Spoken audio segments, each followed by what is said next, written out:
What's up? My name is Ken Dumbo, the MC with the sauce. Don't forget to subscribe to J. Cool. Died on 28th October 2014 in London, in the United Kingdom. He was serving as President of the Republic of Zambia. To help me review the life and times of Mr. Sata, I'm privileged to host a very special guest, Zambia's 6th President of the Republic of Zambia, Dr. Edgar Chagwa. Your Excellency, welcome to this interview. And how have you been? Well, thank you. I've been fine, and standing by watching quietly as the people act. I'm the spectator. Now I see Zambia as the acting place. I'm outside now watching as a spectator. It's becoming very interesting. Yes, sir. Yes, sir. We're living in interesting times. Your Excellency, you clearly had a special relationship with President Michael Sata. You're one of the first members of the Patriotic Front when Mr. Sata formed this party. You later became an area MP for Chawama.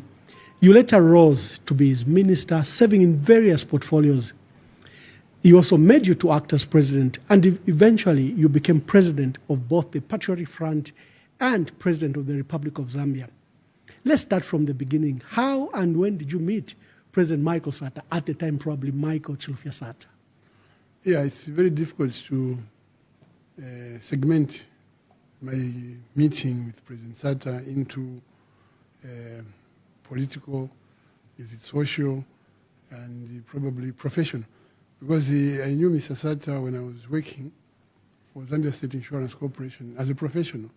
I was a legal officer there under Wilson Mwale, BSK Chiti, and others. And there we knew each other as a legal officer who was assigned to work with him on the Avonde Housing Project. Because as you may be aware, the Avonde Housing Project was a joint venture at one time between Zambia State Insurance and Mr. Sata's consultancy with his friend, Mr. Memigas. They started George Memigas. Yes. They started that project. So I knew him from that angle. But earlier on, of course, I knew him in other social spheres and so on. So the assertions by Zambians that Basatebe never Avonde comes from that project. Yeah. In the 80s, I think 85, 86, Mr. Sata and his friend George Memigas were running projects. It includes the Mesa Flats, in Chilenge, that structure in the town center, which I think has been since sold and so on, and then they have their housing project. But they fell short of financing on the Avonde Housing Project. And I think they came to see Ziski then, Zambia State Insurance Corporation, which was very big at the time, 85, 86, and so on.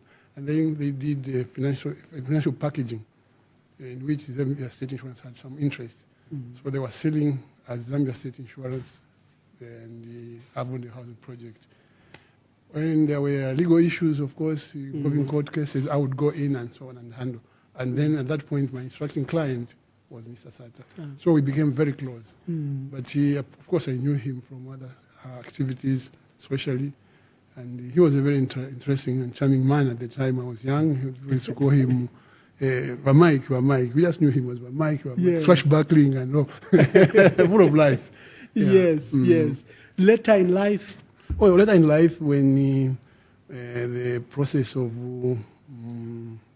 getting into multipartyism took hold and eventually became multi-party, 1991.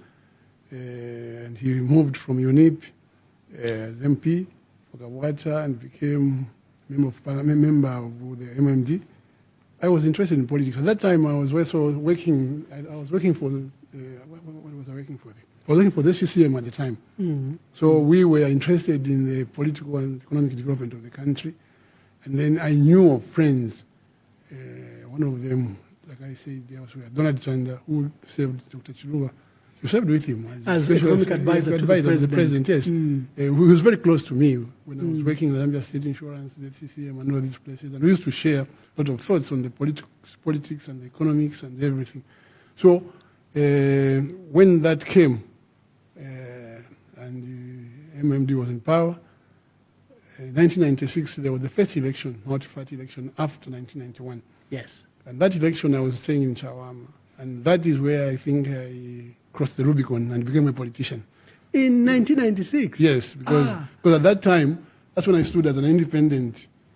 And that was, parliamentary candidate? Yes, for Chawama. Oh, and that's the time. And that's the time when Dini Mungomba formed his party. I recall very well. Zadeco. I remember very well. Christian Tembo was our area member of parliament for Chawama. And the cry of the people of Chawama at the time was, we want somebody who lives here to be our MP, not somebody coming from Makeni. That was the only sore point. And they excited me, agitated me. To some people, incited me to join the fray. Yes. And to vie for adoption as MMD. But of course, Mr. Sata was in charge, and a few other people, they said, no, you cannot supplant Christian Tembo as a senior member of the party. Yes. And the best you can do is go in as a mayor. And I refused. I said, no, it's the people of Chawama who want me to save Chawama, not Lusaka as mayor or anything, and so on. He said, go in as councillor, then we'll make sure that we elect you as mayor. I said, no, people want me MP in Chawama. Yes. So I broke ranks.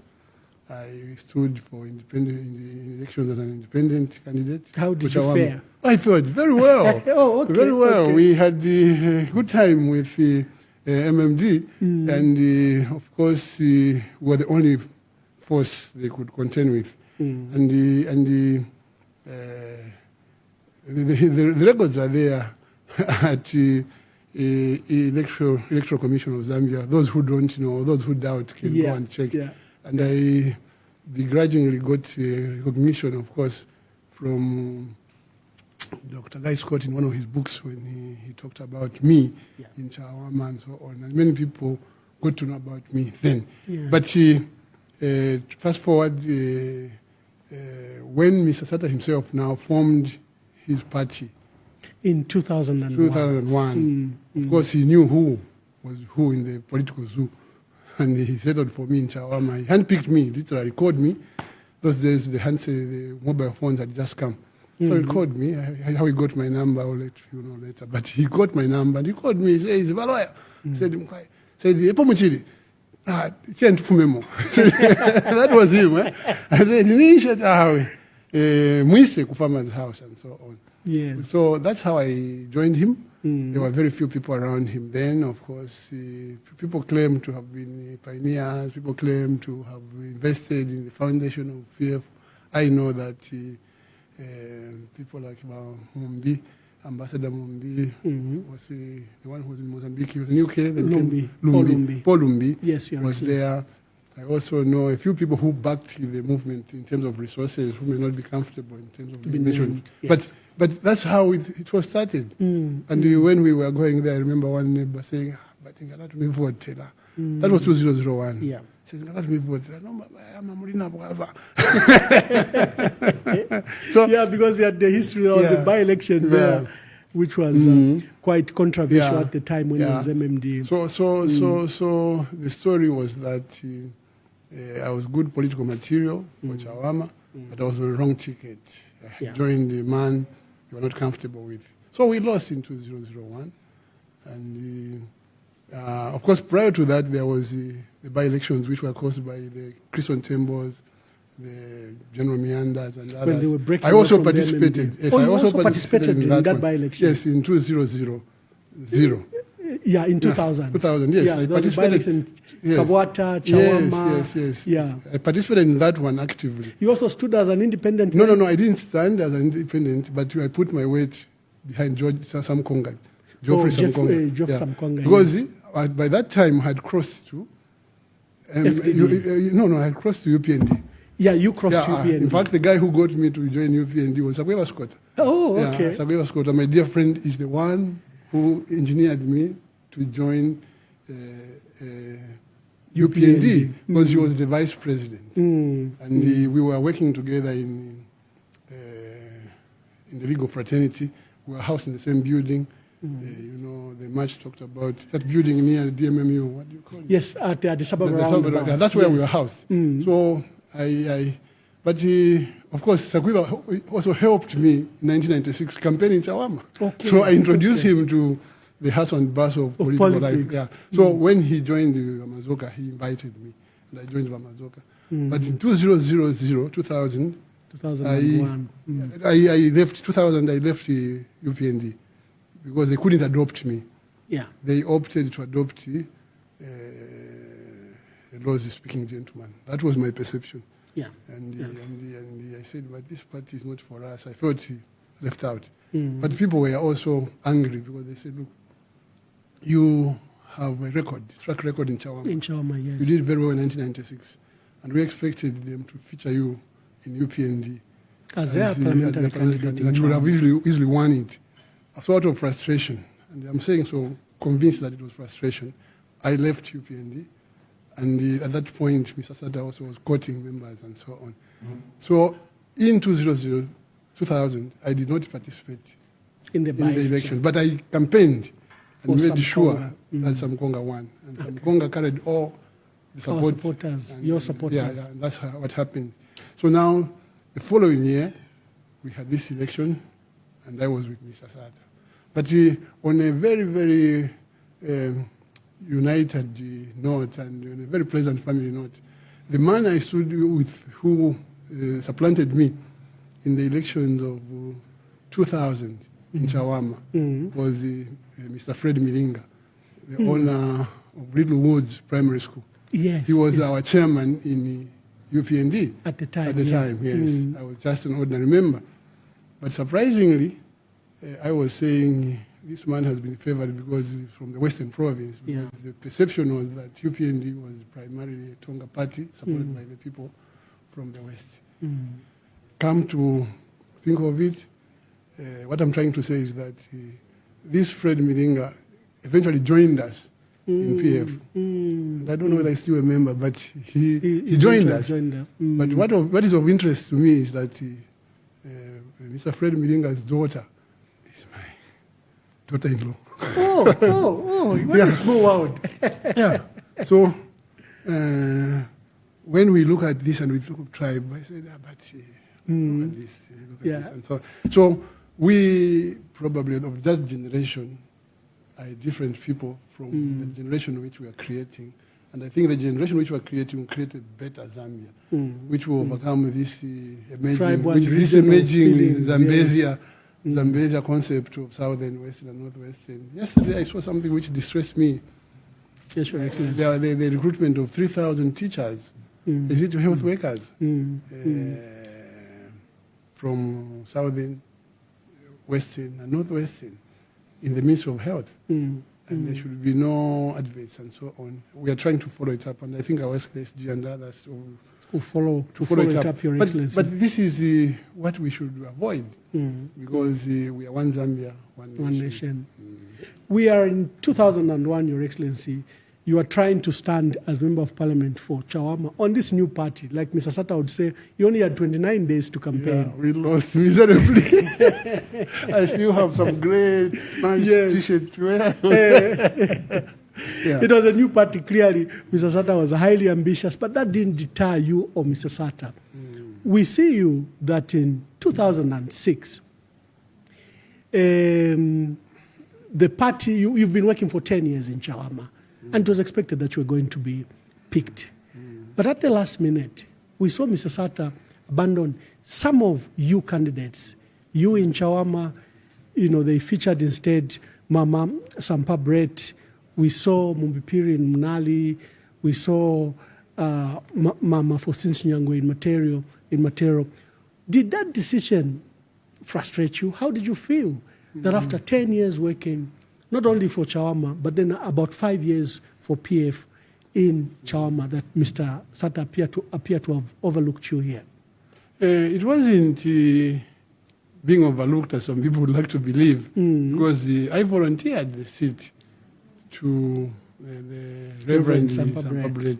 What happened was that they clustered in Matero, if this is not documented. But in Matero, there was the other lady, Nyangwe. Yes. They both wanted Matero. And at that time, we were getting divided in the Central Committee on who to choose for Matero.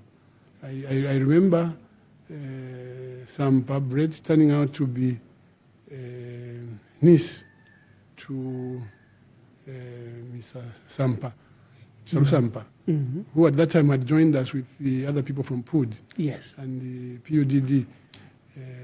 And then we were also told that this other lady, the Reverend, was actually very powerful in Chawama, in the church, in the UCZ church. Yes. And then we also learned that the other lady, Sinyangwe, was a niece to the president. The President Sata. So it was like President Sata had his niece trying to fight for Matero, and then the Chairman Sampa, who was our chairman at the time, that period he was in, was also an uncle to Sampa, who was also fighting for Matero. So it was like the chairman and the president had the candidates in Matero. So I volunteered. I said, look, there's no need to have these people. And then we had the issue of Elizabeth Chitika also. Yes, so the party had a lot of problems at this point. Okay. So to resolve some of them, I volunteered. I said, look, let's get Wamayo, Reverend Sampa to Chawama, because he's UCZ, and UCZ was very strong. And he's still very strong, and I can tell you that it's the one which sustained at the time where Christian Tembo was MP. So we agreed, and when I was told, no, you're not going to stand, I had already known about the dealings in the back room, as it were.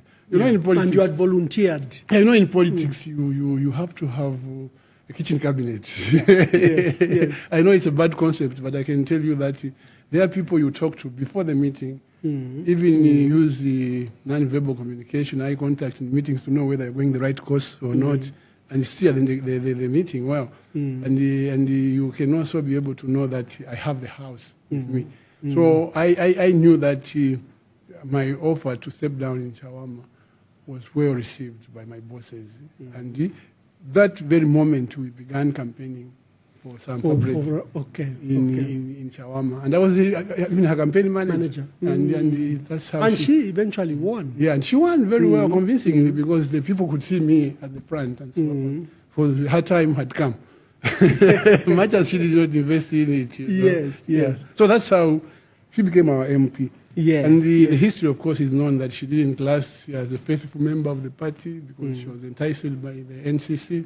Yeah, the NCC was a break for literally for the PF, where up to 19 to 20 MPs decided to defy the party and join. So when that happened, Mr. Sata came out again in the open and said, look, I made the mistake. He apologized to the people of Chawama, apologized to the people of Matero, and said, you are going to be MP in waiting, shadow MP for Chawama. Start working now. Wow. For 2011. And he also anointed the late Williamson, so rest in peace, for Matero. And we began working, and that's how we began working our way to the hearts of the people of Chawama.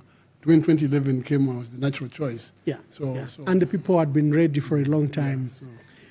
Yeah, so when you say my political life starts at what point, I don't know where it starts, but politics is... No, you've enlightened us, Your Excellency, that actually you stood as a candidate, something I've just learned here. In 1996, the PF won elections in 2011 against President Rupia Banda and the MMD, and you won Chawama. But you didn't make cabinet. And there was something, Your Excellency, when the president was announcing his cabinet, he actually announced you as deputy vice president. Do you remember that, and how did you take that? I remember very well, but it caused quite some stir. Yes. And I went to see then the Evans, our Secretary to Cabinet was Evans Chividiti. Mr. Evans Chividiti. And he had no answer. He just told me, no, you see, that appointment, just treat yourself as a minister, because we don't have it in here.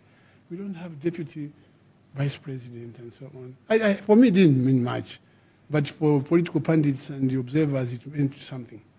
Because for the first time, they were saying we're going to have a president, vice president, and deputy vice president. Yes. Yeah, something like that.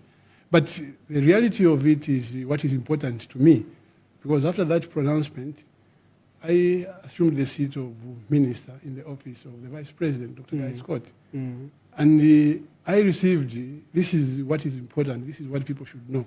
I began receiving instructions from State House directly from President Sata. And Dr. Guy Scott was also receiving instructions directly from President Sata. Not even a single day, if I recall, it must be very vaguely, did I receive any instructions from Mr. Guy Scott. Mr. Guy Scott. So, to fast track time, when I left the Vice President's office, I became Minister of Home Affairs. Home Affairs after the demise of Mr. Sakin. Then Mr. Sata appointed 2 colleagues in the office of the Vice President.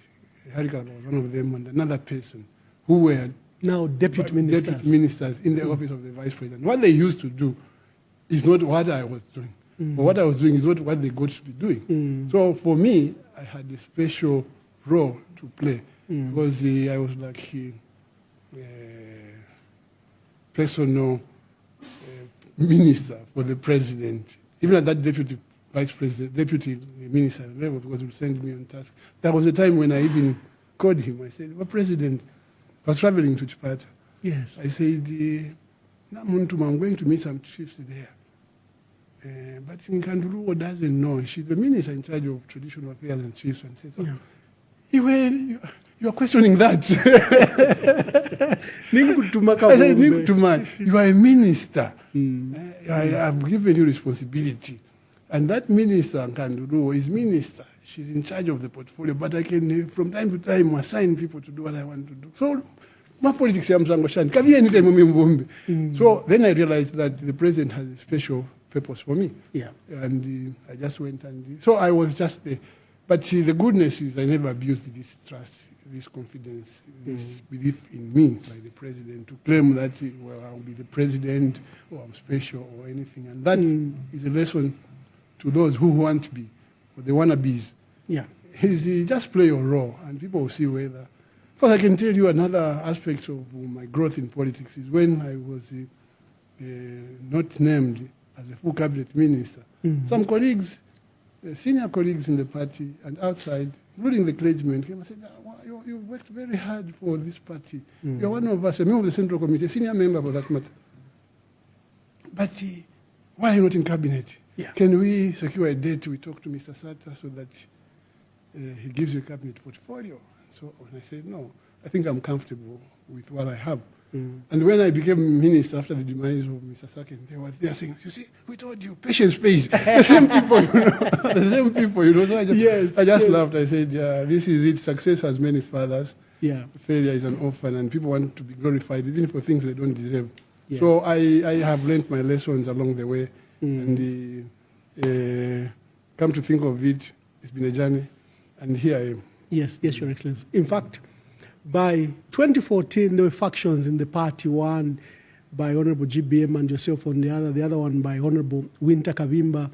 People didn't see you, rising as president, but when Mr. Sata died, you were acting president at the time. And it eventually led that you were going to be adopted as party president. But let's just talk briefly on the issue of when Mr. Sata died. Where were you? When Mr. Sata died, I was at home. I had just been recalled on a trip to come and take over as acting president. But our friends who were in London with him, of course, were giving us bulletins and reports. And for me, I was at home when news broke. I didn't believe it. I was crushed. The reason why I was crushed is that in my perception of things, I was saying that 2016, Mr. Sata would still be around and he would escort him back to his second term. 2021, Mr. Sata would have retired as president. At that point, I would have also gone back to my private life.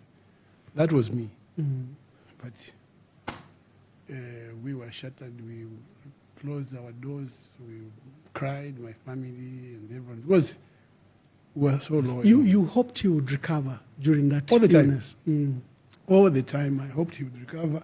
And the worst part is that there was so much secrecy about his illness. And it's a family thing anyway. You cannot insist that I want to know.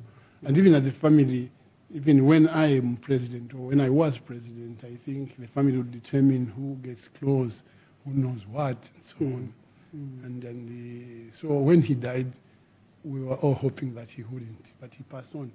And now drama started, of course. And so it was clear, because at the time, Your Excellency, you were Secretary General of the party. You were Minister of Defense. You were Minister of Justice. You were acting president. Naturally, the Patriotic Front members felt Mr. Sata, although he had not expressly appointed you as his successor, by these actions, like they say, communications is 10% verbal, 90% non-verbal. By these actions, it appeared that he had anointed you as a successor. Did you feel that he was preparing you as a successor? Well, I didn't think or believe that he was anointing me or preparing me, but I felt that he was just teaching me things about life, and also to appreciate that you can only be what you want to be if God allows it. Because the only time, for example, that I went to State House myself, to Nkwazi, was upon his death. I never, ever went into his residence because my relationship with him was strictly that of master and servant. And I only met him in his office. Only met him in his office. But you'll be surprised that a lot of my colleagues were going to the residence and meeting him over snacks and so on, and chat. And you know, the reason why I'm saying so is that Madam Kaseva and me grew up in the same township, went to the same primary school. Oh. Yeah, she was a grade ahead of me. Okay. But I never took that to make her so familiar and so on. Yes. That was me. So I would have taken advantage of that to draw myself very near to the president. But I didn't want to do that. And she was even admonishing me the other time. She says, next time the man tells you don't stand, ignore him. Just, you should stand in shawarma. I said, no, Mama. So that was me. But when now everything crumbled, he passed on, and I could see there was this struggle and so on. I said, can I take my position? What is my position? And my position was to go with what God had ordained for me, to go with what the masses wanted. And I could hear that my name was coming, so we prayed over it. I said, am I ready for this? And lo and behold, it came to pass.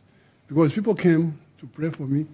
People came to finance me from without and from within. I said, no, look, we are going.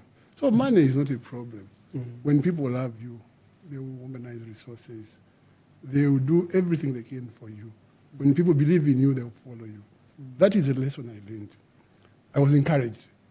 And of course, the journey to the elections in Mulungushi and the developments which came through, and all those people who wanted to stand and everything, I think is documented. But the truth of the matter is that when people recognize and accept you as a leader because you are leading with them, not pulling them along, but you are leading with them. What I'm saying is that you don't impose yourself on people. Lower yourself and people say, sit down here because this is where you belong. And that philosophy is very deeply rooted in me. So even my coming back, the much so-called which makes somebody sick, it's not me wanting to come back. And I can share with you that now the cry from some sources is that help us transit from 2026 to 2031 so that we remake Zambia. We look at the constitution, all those things the John Sangwas and others were crying for, which UPND ought to have introduced, which PF ought to have introduced, were not done, have not been done. And the only one we can trust now is you because you won't be clamoring for another term in 2031. This is another dimension. Yeah. Now, it's not me who is saying this. It's not me who is saying this, but this is some people serious people talking to me, says, no, vamdala mubwele finga mwabwela. 2026, 2031, nimweta pakawefe akurubisha mwali approve kale test. So to life at 10 economy. What can we do in the mining sector? What can we do in the agricultural sector? What can we do in the energy sector? What can we do in the tourism sector? Because they've got nothing to fight for. But other case support, they will have the difficulty of being green and learning. They will have the difficulty of trying to assert themselves. So in case of my wangu toilet na parliament mwalifibomba. So I'm that TN. So it's not me who put myself here in this situation. So Your Excellency, I can confess that even in 2014, 2015, you were like a reluctant candidate. Many people remember that when there was that tussle about who should be acting president, you easily gave it up. Of course, I gave it up twice. Yeah. You see, I was reading something about the accidental president. And then this guy comes and tells me, this time we want you to be the incidental president. I said, but who am I? If I'm a vehicle, purpose for that purpose by God and the people of Zambia, I'll be. But if it's not meant to be, it won't be. So I don't know. I'm not like he's saying I want to be president by all means because I want to feel what it feels. I felt it. And I'm not saying I want to be president because I can do better, I'm the best. No. And in fact, I'm giving options. I'm saying, if you are not president, please consult me. I'll help you. This gentleman who is in there now, I won't refer to him because you accuse me of insulting him. I would have helped him if he cared to just ask me on a few things and so on. And I said, how would we do this? Locally and internationally. So I'm still useful. And I could still be useful in the presidency or outside the presidency. Your Excellency, when the PF, I think, served for 10 years, there's Mr. Sata for 3 years and yourself for 7 years. But before this, Your Excellency, in 2015 when you went to campaigns, I think you made some dramatic statements that you have no vision. Yes. But no vision of your own. Yes, I had no vision of my own. Why was that important to respect first the programs of Mr. Sata and to honor Mr. Sata's programs? Because any new president would have gotten excited to begin his new program. You see, with due respect to the history of the nation, when power shifted from UNIP to MMD, there was a vision which was transitional from Dr. Kaunda to MMD, where this vision was respected and given space and supported, we saw fruit. Where this vision was impaired or curtailed, there was chaos. And the same goes for when MMD lost power to PF. I think there was a vision.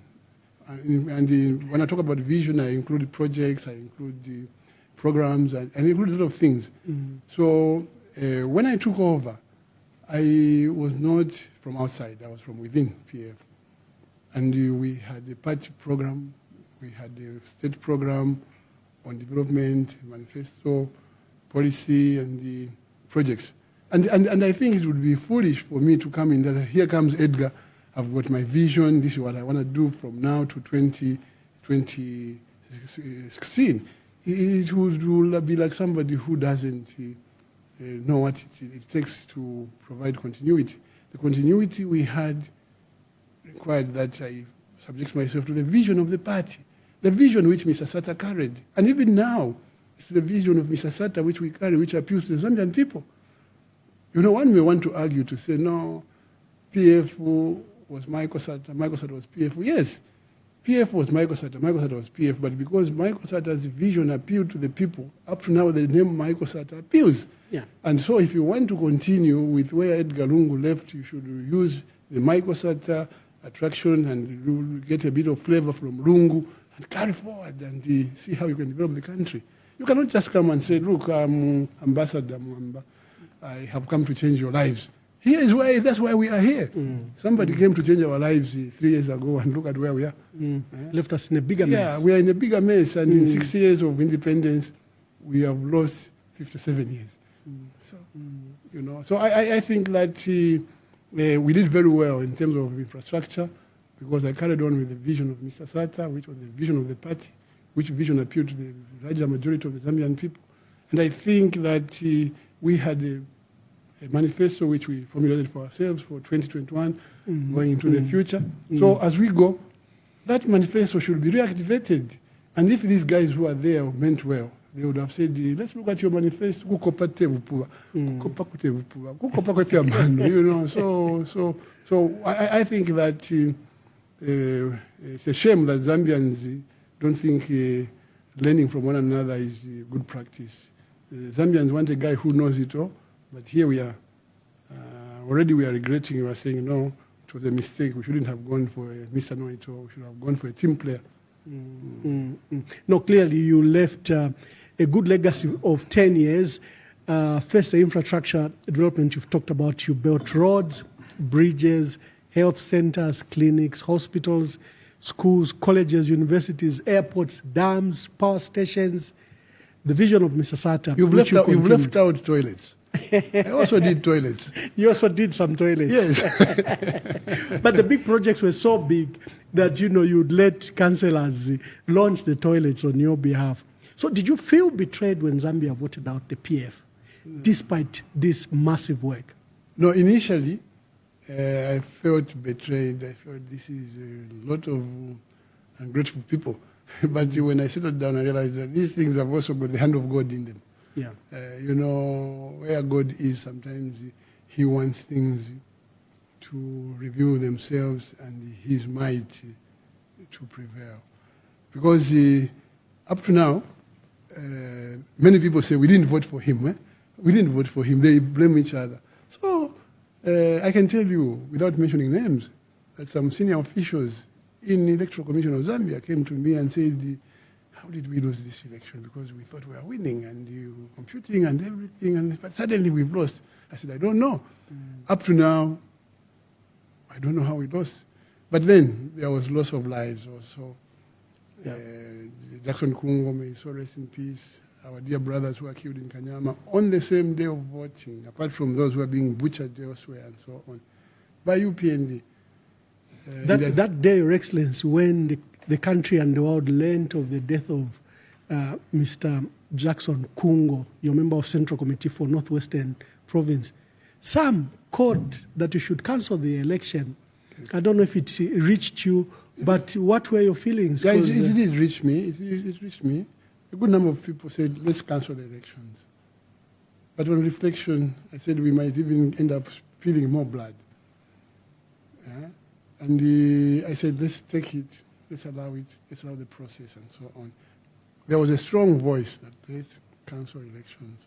But cancelling elections would have just meant more spilling of blood. Political tension was too high. So I just said, no, let's go through the whole process and so on. And went through the whole process. And you'll be interested to know that even when it came to petitioning, we were ready to petition for the outcome of the election. But I reflected, because the tension was still there, and the 14-day window in which petitions are held, I record what happened earlier. In 2016. 2016, I realized it would just explode into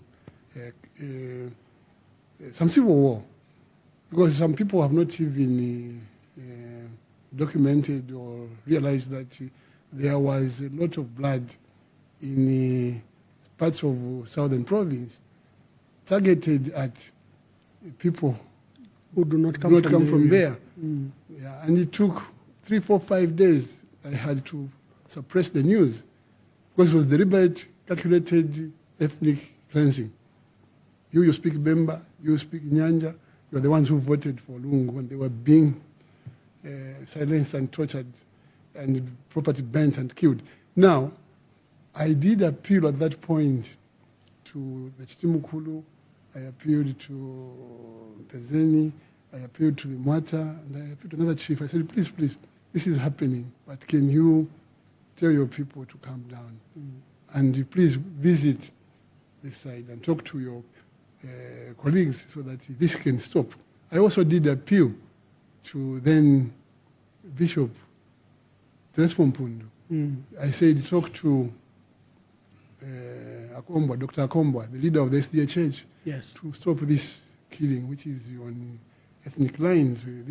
Otherwise, it would destroy us. This is in 2021? No, this was earlier. Oh, the earlier one. The earlier one, 2016. Yes. 2016, yes. So it gave me the experience in 2021 to say, not to petition the results. Not to petition the results, because this would result, because in that 16 days, this is 14 days of petitioning, there would be tension, and people would begin killing each other on those lines. So I said, no, I will not petition. And that's how some people, of course, said, no, you petition. I said, no, let's not petition. Let's just hand over power. And we handed over power. And in handing over the power, I was very sure that I was doing the right thing.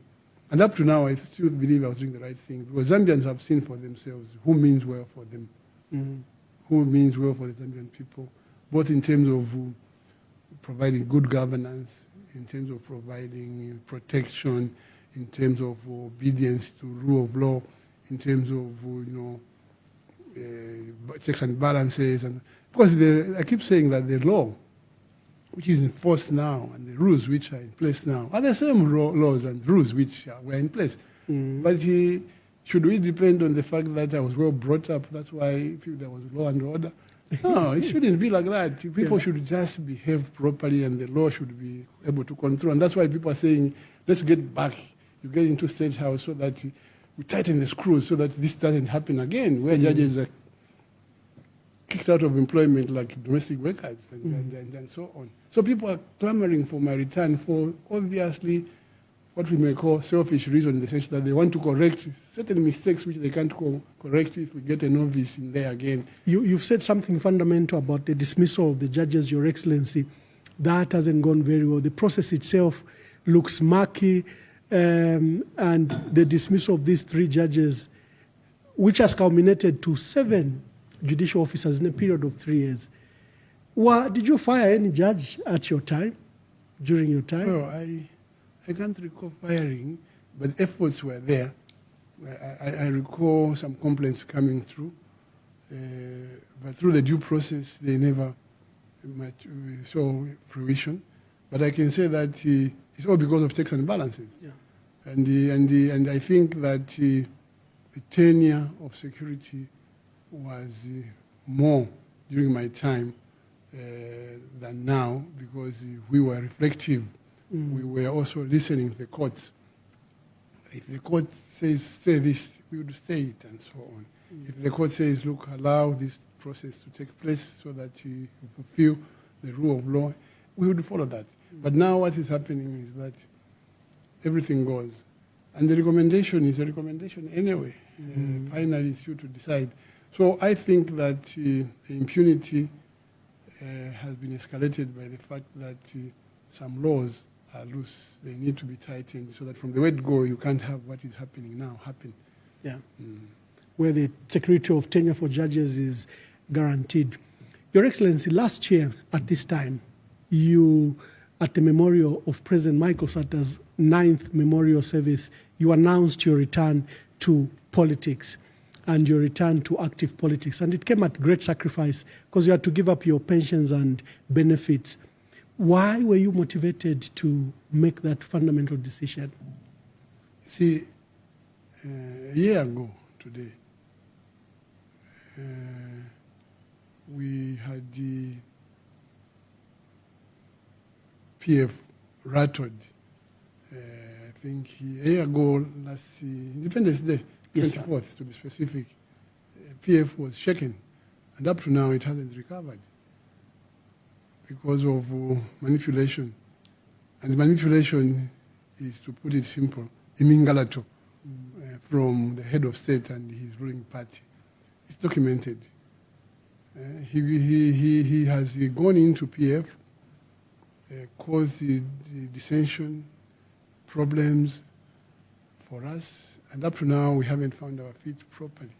And not only in PF, but any other promising political party which he envisaged could give him a good run for his money as the ruling party, he ventured in. Look at Calabar's political party and history. Citizen First is a product of I don't know how many efforts before. Yeah. And I know that even NDC is under attack. Yeah, you know, so that compelled me to come back and say, look, this is not good enough. We need larger space for the opposition. It's not only that, but the indiscriminate harassment and the arrests of our leaders to weaken them, to scare them, to intimidate them from forming political parties and organizing themselves for the alternative government, forced me to come through. And I came through because PF was dying, being killed, and I was watching. Mm-hmm. I was a product of PF. I became president because of PF. And I was going to look very, very guilty in the eyes of Mr. Sata and all those who sacrificed and sponsored PF. I became president because of PF. And then I should watch PF die whilst I enjoy benefits from HH. No, it was not the right thing to do. So I said, no, this can't be. So I came back to reorganize PF, and I'm still going to make sure that PF survives because I owe a lot to PF. And I guess you owe Mr. Sata, that legacy that the Patriotic Front must survive. Yes. Yeah, I promised when I took over, I promised at his burial that we will not let his vision die, we will not let Patriotic Front die, and we will not let Patriotic Front be sold to the highest bidder. That I said. Mm. And if people came with money trying to buy leadership and the party along the way, and it failed, and it will fail even this time. There are feelings of, I don't know if it's despondency, in remembering Mr. Sata this time because there are issues of the venue, issues of organization that are currently being discussed. Of course, Your Excellency, I will not delve you into there. But how should we remember Mr. Sata? Yeah, Mr. Sata will always be remembered by the Zambian people for one thing. He was a brave man. Two, he was sincere in his cause. His cause was for the poor Zambian to lead a decent life, to uplift the living standards of our people wherever they may be. And, he was not tribal at all. He was not tribal at all. He was a unifier. He believed in one Zambia, one nation. So for me, I think that Mr. Sata can only be remembered and respected by those who believe in these values, these virtues, and so on. And that's why I'm saddened by the developments, but we'll get to know as we go how he'll be remembered for the day of tomorrow, which is the 10th one. Mm. The 10th is a special one. It's a decade, 10 years is a decade. But that is not the end, because there will be more beyond tomorrow. And for me, I can safely tell you that I will not allow people who persecuted Mr. Sata in his death to take advantage of tomorrow and put his memory to rest forever. No, we cannot allow that. That we cannot allow. Mr. Sata stood for certain things which have been fought in the last 3 years by people trying to disseminate, to kill PF. And the same people should be presiding over his 10th memorial. The same people should be putting his ghost to rest forever, and we are watching. We can't accept that. That's why people are saying, what's going on in Zambia? What's going on? Because I don't want to say people were happy and excited when Mr. Sata passed on, because that's a fact. You can check it out for yourself. I don't want to say from day one, after Mr. Sata died, people began trying to destroy his memory by destroying PF. To put it very in clear context, you are saying when Mr. Sata died, some people celebrated. Yes. They even began to campaign immediately. Yes. Yes. They saw it as an opportunity to get to office. Yes. So that is a fact. And now, the same people went further when they got power in 2021 to destroy his party. And tomorrow they want to attend the memorial to make sure that even his party dies with him forever. We can't allow that. So for me, I'm waiting between now and tomorrow morning to see what happens. How can you allow somebody who has murdered your son or your daughter and you are still mourning to come and attend the funeral and be made to speak at the funeral? But how good your son was. And you know about it, you say, wait a minute, what's happening? And I think I can just say the whole thing, I summed it up when I spoke to one guy. I said,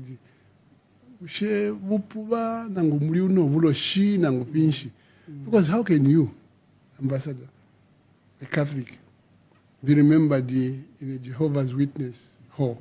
Yeah. In the 10th anniversary, or how do you get to be dishonored? How do you get remembered in a SDA church when everyone knows that you are Catholic and so on? And the state insists. And the worst part is that I have learned that the Secretary to Cabinet is Catholic. Yes, he is. And so he's the deputy, Oliver Karabo. They're Catholic. And they should have told government to say, look, how these things are done, especially Patrick Angwa, who is a practicing Catholic church member, and I've seen him in church even giving mass, Holy Communion and so on.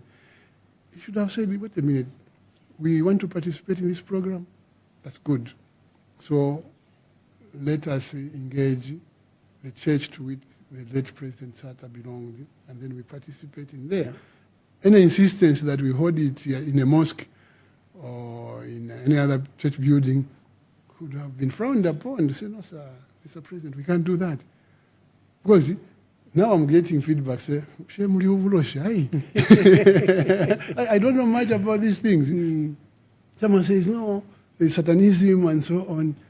So, but the truth of the matter is that and I probably it's a handle office of the president. In decency, sir. In the name of decency, let's not do it this way. Let's do it this way.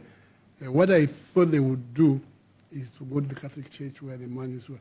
Cathedral of the Holy Cross would be a bonus, but he used to attend St. Ignatius. Go to St. Ignatius, and then if the parish priest said, no, it's too small a place for the 10th one because the more the state is here, it means we are too many. Let's seek the Vicar General or the Archbishop to assist us with the bigger space, which is the Cathedral of the Holy Child Jesus. Yes, that's how you go about these things. That's decency. That's when you begin now expunging the perception that and so on, which is not making sense. Yeah? The allegation that the Cathedral of the Holy Cross always handles national events. Oh. No. But the wishes, I think, of the family, the wishes of stakeholders like the Patriotic Front, where Mr. Sata died as president, become key. Yeah. Are you aware if you were consulted in any way? No. Me, I can't be consulted. No. I just hear my name being floated here. No, Lungu is at the stadium. He has been invited. No. I've not even received a phone call. Not even an intimation that I'm in attendance tomorrow. But what I've seen on social media is Jack Mwimbo is saying I should get permission to attend tomorrow's event. I don't know in which office, I don't know whom I should see, and so on. So if it's not on social media, I don't get to know of it. But I have not received anything about the preps. But I think the SG has been working with the family and the state to ensure that there is harmony and respect on this occasion. And I think we'll go by what will happen. Thank you, Regents. My last but question. There's been a call that you should reconcile, or there should be some dialogue between the current president, Your Excellency. Mama, I have information right now. Yes, sir. That they want to raid my son's farm tomorrow to distract the happenings. And I learned this on Friday. And they're saying my son is on the run. I rang him. Daddy, so where are you? I said, I'm at home. You're on the run? He says, no. My passport is with the state. Yeah. Now, you see, these are people who like putting red herrings at every spot, every opportunity to create a situation and so on, a perception and so on. So there is no desire by anyone in office currently to reconcile with me. They'd rather eliminate me from the ballot and, if possible, put a bullet in my head. Because I've heard stories. And these stories cannot just be stories from without, because the people who are giving us stories are from within, you know. So the fight that I shouldn't be on the ballot has been appreciated.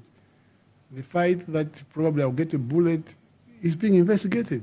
But all the same, I can say God Almighty knows what I deserve for being a Zambian who wants to serve. I was in retirement alone there. They came and woke me up, harassed me to a point where I had to stand up and defend myself. I'm still defending myself.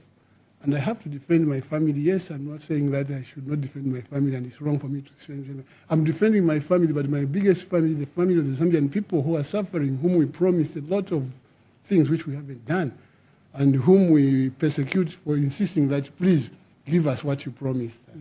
Where is the 50 kwacha bag of meal? In Mansa, what is happening, you saw. You have seen that there is a serious shortage of fuel. And if that continues, where are we headed to? And what I'm seeing, for example, in Mansa, what I saw in Mansa elsewhere, should have been chaos. But luckily, Zambians are very humble people, law-abiding and so on. But for how long? For how long? So for me, I learned also yesterday that they want to arrest me for saying liars are being exposed. Yeah, but you see, how do you reconcile like that? eh? And you know, they've not fostered an environment for dialogue or reconciliation. No. Meanwhile, you're busy killing PF, which is my political party. You're busy appointing vice presidents and presidents and so on. What they're doing is what was frowned upon. I went to Kafue, Thomas, is it Njovu? Ziambo. No, the other Thomas, the mayor. What's the mayor? Oh, yes, Thomas Zulu, Your Excellency. Yeah, Zulu came as mayor to just witness the event. And he was fired. He was UPND council chairperson. He was fired. That's exactly what they were doing. I went to Kaoma. The mayor then, I was commissioning cadets in the correctional services. Yeah. He came as mayor. He was fired. And there was a by-election. Now, they are doing the same thing, and I'm watching. They're busy killing PF, and I should be watching and smiling and so on. And then we should sit and reconcile by handshakes and cups of coffee. No, that's not what you do. You know, you come clean. I have come. We want to make peace. This is what's going to happen. I go to Tingola. I cannot even drive to the funeral. I'm pelted with stones. Police are watching and so on. And they lie that, no, I was going to Lubengele. And you want to reconcile. Come clean. He who comes to equity must come with clean hands. Yeah? Yes, we saw a statement by government, Your Excellency, alleging that they stopped you from going to Chiwempala and Chilawombwe, as if they have powers to stop you. But is that even legal? No, it's not legal. And I wasn't even going to Chiwempala. It's sad that I cannot respond to all these statements because I think I would be elevating them to my level or reducing myself to their level, which is not good. But they don't get anywhere near me. How can you lie that I was going to Chiwempala when I was going to the cemetery? And we had agreed that we were going quietly for the funeral. After the funeral, we come back quietly. And if they were interested in where I was going, they should have followed me from Lusaka to Tisamba to Kapiri to Ndola to Kabwe, wherever I was going. They never followed me. So they are just looking for excuses, and people are looking at them and wondering that, what's wrong with these people? Because at every turn, and there is one gentleman who is a PS, I feel very sorry for him, that when the time comes, he will be very miserable because the lies that he has volunteered for the pack of liars in there is phenomenal and historical. Goebbels, of course, had his own pack. The Arab one was what? Comical Ali. Comical Ali. Yeah, we always have them, but I don't know what name we'll give that one. He's a shame. He's a shame, but we'll leave him to his level. Yes, Your Excellency. No, leave him to us. Your Excellency, I would like to thank you, but what would be your last words, especially of encouragement, to first members of the Patriotic Front during these very difficult times, and then to the people of Zambia who I think facing some of the worst circumstances our country has ever faced since 1964? My message to the Patriotic Front members is that let us remain united, let us remain focused, let us be our brother's keeper, and let us emulate Mr. Sata's big heart of forgiveness. Mr. Sata used to forgive a lot of people.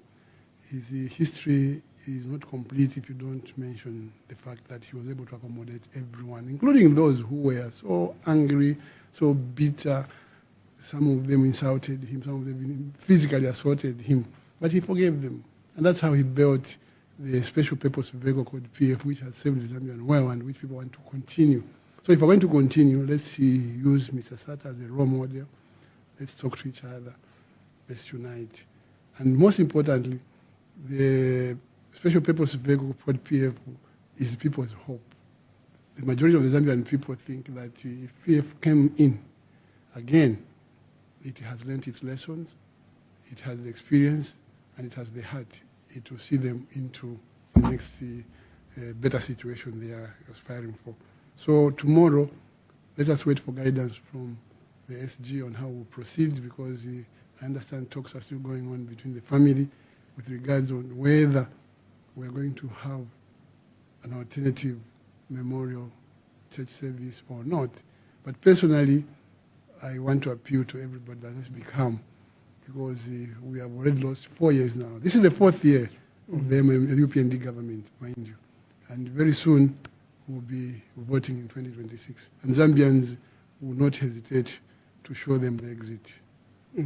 Thank you very much. Thank you, Your Excellency. I would like to thank you for sparing time and for gracing the Conversation podcast. God bless you, Your Excellency. Thank you. The pleasure is mine. Thank you. Thank you. To our dear viewers who were hosting the Zambia's 6th president to commemorate the life and times of Zambia's 5th president, President Michael Sata. Let me know what you think about this video. Thanks for tuning in to JQ News. Don't forget to like, share, and subscribe for the latest updates on tech, politics, and everything in between. Until next time, stay cool.